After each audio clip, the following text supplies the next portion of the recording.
내 삶의 세계관이라는 제목으로 오늘 말씀을 나누겠습니다. 여러분, 우리는 누구나 세계관이 있습니다. 세계관.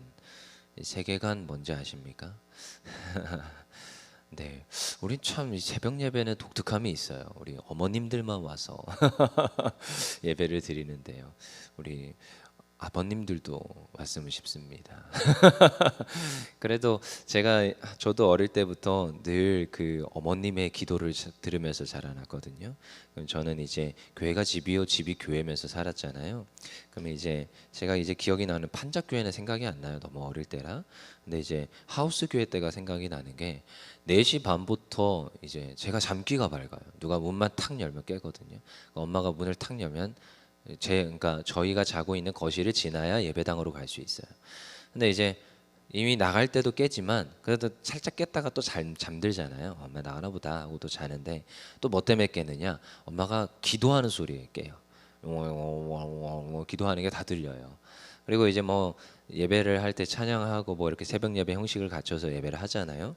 그럼 보통 한 5시 반쯤이면 다 말씀 선포가 끝나고 다 통성으로 기도가 합니다. 그럼 그때부터는 아버지가 이제 강대상 그 뒤에가 이제 그 저희가 자는 이제 침소가 있고 하는 집이니까요. 하우스가 길면은 끝에가 자정집, 이쪽이 이제 그 강대 성전이고 그랬어요. 하우스 교회 가보셨어요? 네, 아버지가 여기에서 이제 무릎 꿇고 기도하니까 아버지 여기서 기도하시면 제가 여기서 자고 있거든요. 문 쪽에 자고 있어요. 우풍이 심해가지고 여동생들은 참 감사해야 돼 저한테. 우풍을 제가 다 막아줬습니다. 아무튼 여기서 자고 있으면 또랑또랑 제 귀 속에 기도 소리가 박혀요. 그걸 이제 들으면서 자랐던 기억이 있어요. 근데 저도 이제 그런 이제 삶 속에서 살았는데요. 삶은요, 세계관을 형성하게 돼 있습니다. 어떤 세계관들을 형성하느냐? 여러분 주변에 있을 수도 있습니다. 저도 제가 아는 세상 친구들이 있는데요. 그럼 세상 친구들 많지는 않지만 그 중에 또 성공했다라고 해서 이제 뭐 이제 의사도 있고 이제 그런 친구들이 있어요. 변호사도 있고 뭐 지네들 잘났다고 가끔씩 이제 연락도 오고 돌아서 듣게 됩니다. 그 친구들의 이 세계관이 명확해요. 제가 대화를 해보면 좋은 집을 가져야 되죠. 부와 명예와 이런 것들을 추구하기 위해서 일하는 이유도 명확합니다. 그런데 우리 주변에도 그런 인생적 세계관을 가지고 살아가죠. 돈이 최고다. 그리고 뭐 때로는 가족이 최고다. 내 가족이 최고다. 뭐 그게 옳다 그르다가 아니라 세계관이 있다라는 거예요. 근데요, 우리가 예수 믿는다고 하는데도 이 세계관이 형성이 돼 있는데 지금 여기에서 말하는 이 이사야서에서 말하는 이런 세계관이 아니라 전혀 다른 세계관을 가지고 살아가는 예수 믿는 이들이 있다라는 것입니다. 우리는요 신앙인들입니다. 그러면요 구원의 신앙을 가졌다면 구원의 세계관, 하나님이 말씀하시는 하나님 중심의 세계관을 가져야 될 줄 믿습니다. 오늘 이사야 계속 우리가 심판의 내용, 구원의 내용이 엎치락뒤치락 한댔습니다. 근데 이사야라는 히브리어가 있어요. 그럼 히브리어를 그냥 번역을 하면 무슨 말이 되느냐? 직역을 하면 여호와는 구원이시다라는 뜻입니다. 그러니까 여러분 이사야를 읽을 때 이 생각을 항상 중심을 가지고 읽으셔야 돼요. 심판의 하나님이 목적이 아니라 구원의 하나님이 초점입니다. 목적입니다.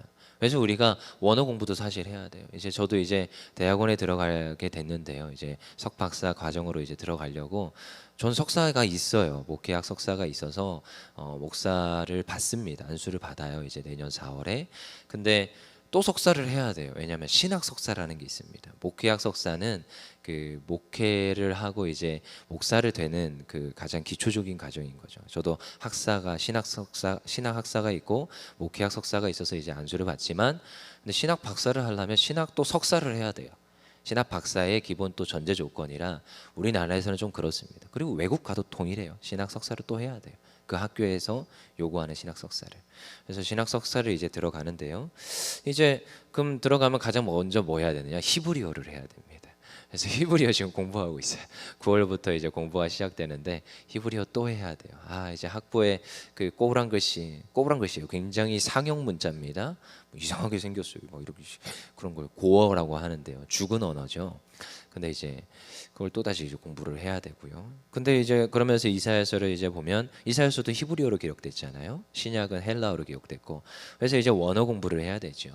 근데 여러분 그렇습니다. 이 지금 히브리어로 되었고 이사야서 이사야라는 자체가 여호와는 구원이시다. 그럼 오늘 이 33장에서도 말하고자 하는 바가 그렇다는 거예요. 너희가 뭐다? 구원의 백성이요, 구원의 택한 하나님의 족속이라는 거예요. 그래서 오늘도 우리가 그 세계관을 가져야 됩니다. 우리는 어떤 세계관이요? 구원받은 자녀들의 세계관. 구원받은 백성이라는 것은 그 세계관을 가지면서 살아갑니다. 그래서 우리들은 저 세상이 말하는 그 세계관과 전혀 다르지요.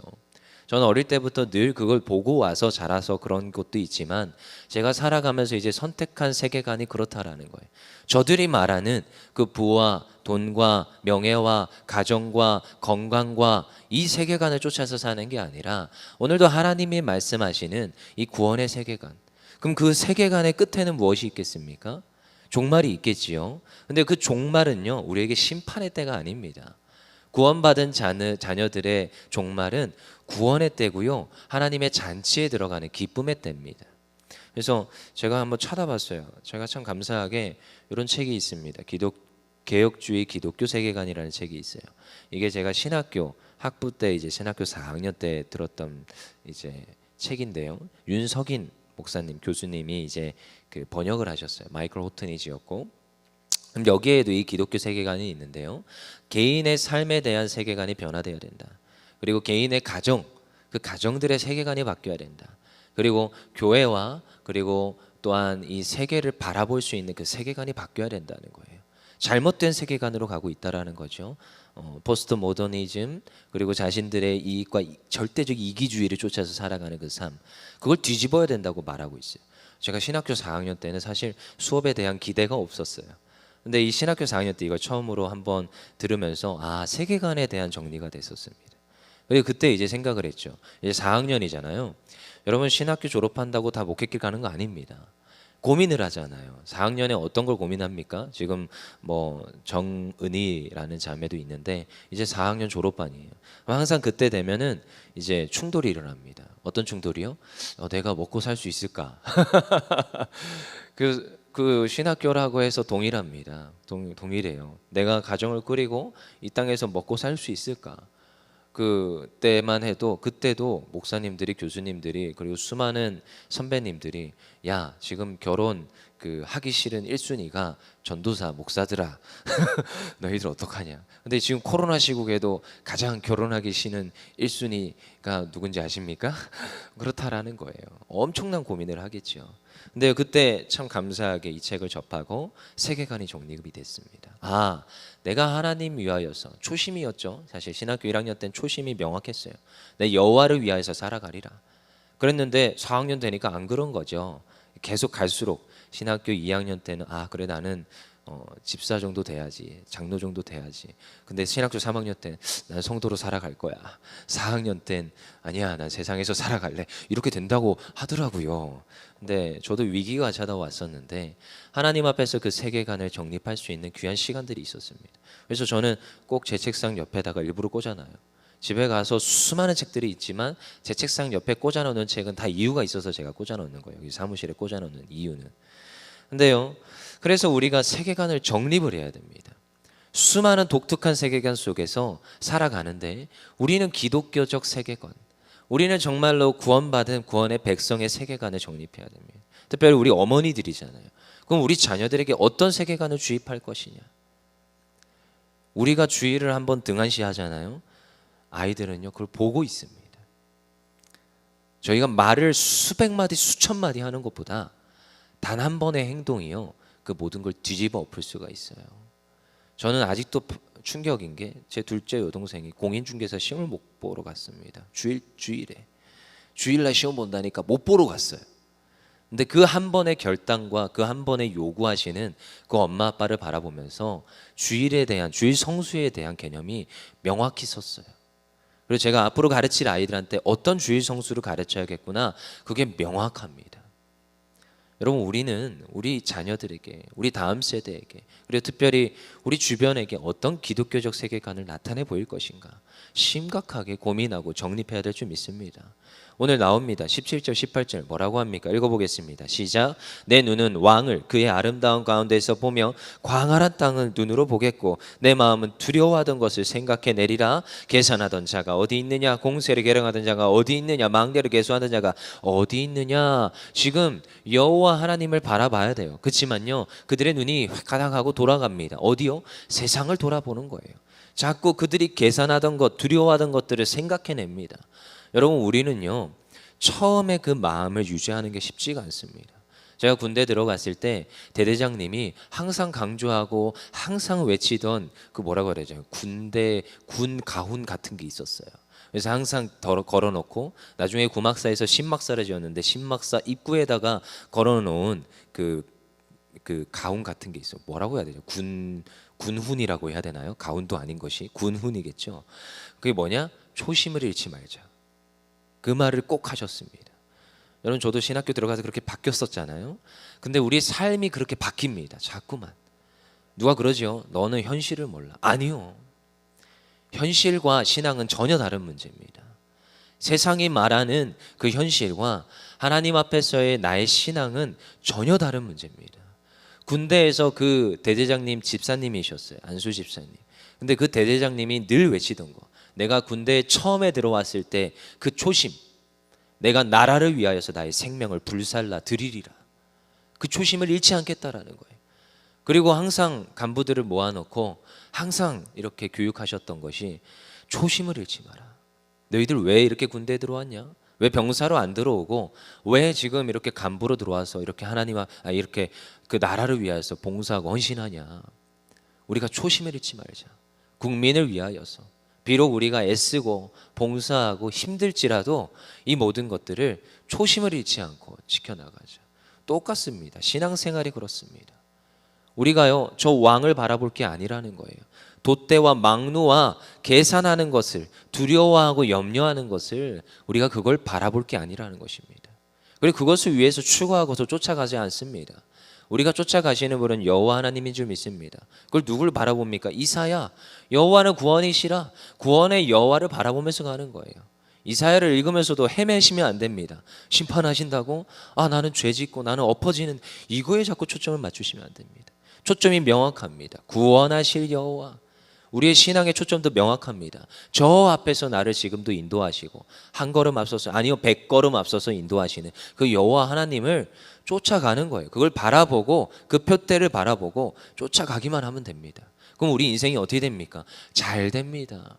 직진으로 갑니다. 막혀 있습니까? 뚫어 주십니다. 예, 옛날에 이랬어요. 어떤 성도님이 목사님한테 와가지고 그럽니다. 좌우 앞뒤 양옆이 다 막혔습니다. 저 어떡합니까? 여기저기에 도움의 손길을 다 구해봤는데 안 됩니다. 그리고 나서 마지막에 누구한테 온 거예요? 목사님, 하나님 앞에 나온 거예요. 목사님이 하나님이 아니라 여호와 하나님 앞에 이제 나온 거예요. 그래서 하나님 앞에 좀 기도 좀 해주세요, 목사님. 그랬더니 목사님이 그러시더라고요. 제 옆에 있었어요. 저는 이제 벌레벌레 돌아다니면서 있으니까 그러는 거예요. 뭐라고요? 하늘이 열렸지 않냐.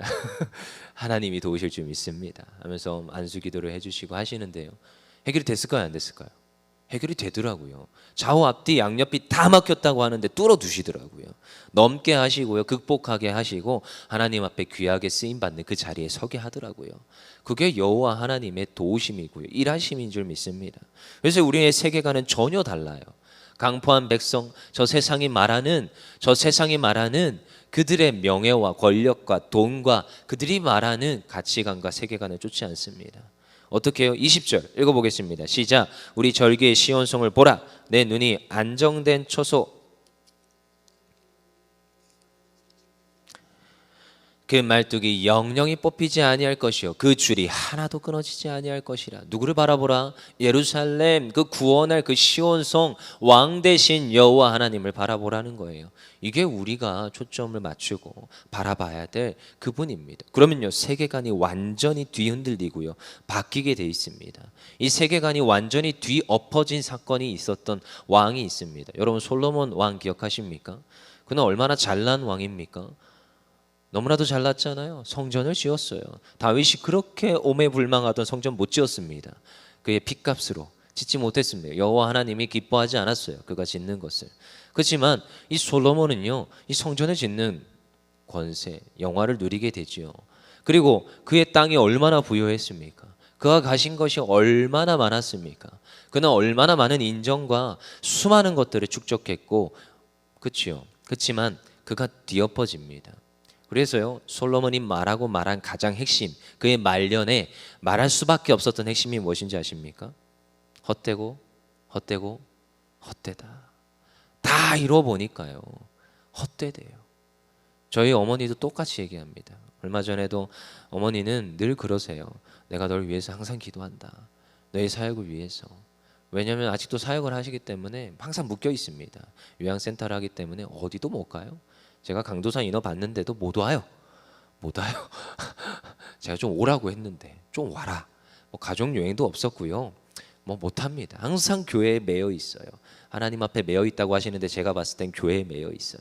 근데 그게 참 기쁜 일이고 그게 참 복된 일인데 항상 그럼에도 저한테 말하는 건 내가 너를 위해서 기도한다. 아침에 3시간, 저녁에 3시간씩 기도하세요. 근데 그 중에 꼭 1시간은 자녀들 위해서, 손자를 위해, 손녀를 위해서 기도하신다는 거예요. 그래서 항상 너를 위해서 기도한다. 그래서 항상 그 모든 그 삶 속에, 사역 속에 하나님의 축복이 있기를 원한다 하면서 기도하신다고 연락이 와요. 근데요, 그분의 그 마지막에 이제 60세 이때에 지금 고백이 무엇이냐? 지나와 보니까 다 소용없더라. 열심히 애써서 지금까지 살아왔는데 다 소용없더라. 남은 게 너희밖에 없는데 사실 지금 교회가 있고 뭐 이것저것 사역을 펼쳐가지만 어차피 다 소용없더라. 그러니까 그런 거에 소망을 두지 말고 하나님 앞에서 매어서 하나님께 영광 돌리면서 살아가라. 그럼 하나님께서 책임져 주신다 하면서 막 그런 잔소리를 해주세요 저한테. 근데 무엇입니까? 그렇습니다. 솔로몬이 그랬던 것처럼, 역전됐던 것처럼 우리는요, 이 세계관을 바라보면서 가는 거예요. 어떻게 해요? 여호와 하나님이 하신다는 거예요. 그래서 그 끝에 20절에 뭐라고 합니까? 그 줄이 하나도 끊어지지 아니할 것이라. 여러분, 어떤 줄을 잡겠습니까? 썩어져 끊어질 동아줄, 그 썩은 동아줄을 잡으시겠어요? 아니요. 하나님이 내려준 구원의 동아줄을 잡아야 될 줄 믿습니다. 그 구원의 동아줄은 명확합니다. 너희가 어딜 바라보라? 시온성 예루살렘. 여기는 명확해요. 시온성은 누굽니까? 예수 그리스도. 구원의 메시지, 메시아는 누구십니까? 예수 그리스도를 잡으라는 거예요. 그분이 끊어지지 않습니다. 그분은 영영토록 우리를 구원할 분이시요, 우리가 마땅히 누려야 될 권세와 그 기쁨을 주시는 분임을 믿습니다. 그래서 뭐라고 합니까? 22절 읽어보겠습니다. 시작. 대적 여호와는 우리 재판장이시요 여호와는 우리에게 율법을 세우시니요 여호와는 우리의 왕이시니 그가 우리를 구원하실 것임이라. 아멘. 그가 우리를 구원하실 것임이라. 이분이 여호와 하나님이시요 이사야가 말하는 가장 기본적이고 핵심적인 메시지임을 믿습니다. 오늘도 우리에게 구원자는 누구십니까? 혹시 어려움이 있습니까? 문제가 있습니까? 누구 하나 마음에 걸리는 그 하나의 문제점 없는 사람이 없을 거예요. 하지만 그럼에도 불구하고 오늘도 우리가 기도해야 될 것은 무엇입니까? 기도의 응답은요, 여러 가지가 옵니다. 즉시로 응답이 온다고 했어요. 전 이 말이 확신을 가집니다. 즉시로 응답이 옵니다. 이루어지지 않았다고요? 아니요. 내 마음의 평안과 기쁨으로 먼저 주십니다. 그러면요, 그걸 확신하고 믿고 소망하면서 끊어지지 않냐고 기도한다면 하나님께서 반드시 응답하심을 믿습니다. 여호와 하나님은 구원이시라. 그분이 우리의 삶 가운데 우리의 세계관을 형성하시고 인도하시는 분임을 믿습니다. 23절 24절 읽고 마치겠습니다. 시작. 내 돛대 줄이 풀렸으니 돛대의 밑을 튼튼히 하지 못하였고 돛을 달지 못하였느니라. 때가 되면 많은 재물을 탈취하여 나누리니 저는 자도 그 재물을 취할 것이며 그 거주민은 내가 병들었노라 하지 아니할 것이라. 거기에 사는 백성이 사죄함을 받으리라. 아멘. 어디에 사는 백성이요? 거기에 사는 백성. 여기 위에 그 위에 올라오지요. 돛대, 그 돛대를 세우고 그 어디에 들어가는 자, 그 배가, 인생의 배가 있습니다. 그 배는요, 분명히 여호와 하나님, 여기는 사실 그리스도 안에 들어가는 걸 말합니다. 그 인생의 배는 어디로 들어가야 됩니까? 여호와 하나님이 그 만들어 놓으신 그 항구에 들어가야 되는 것이고 예수 그리스도 안에 들어가야 돼요. 그리고 그곳에서 무엇을 내려야 돼요? 닷을 내려야 돼요. 그리고 그 안에 거하기만 하면 어떤 것이 일어납니까? 죄의 사함을 받고 하나님께서 구원하시는 역사를 얻는다는 거예요.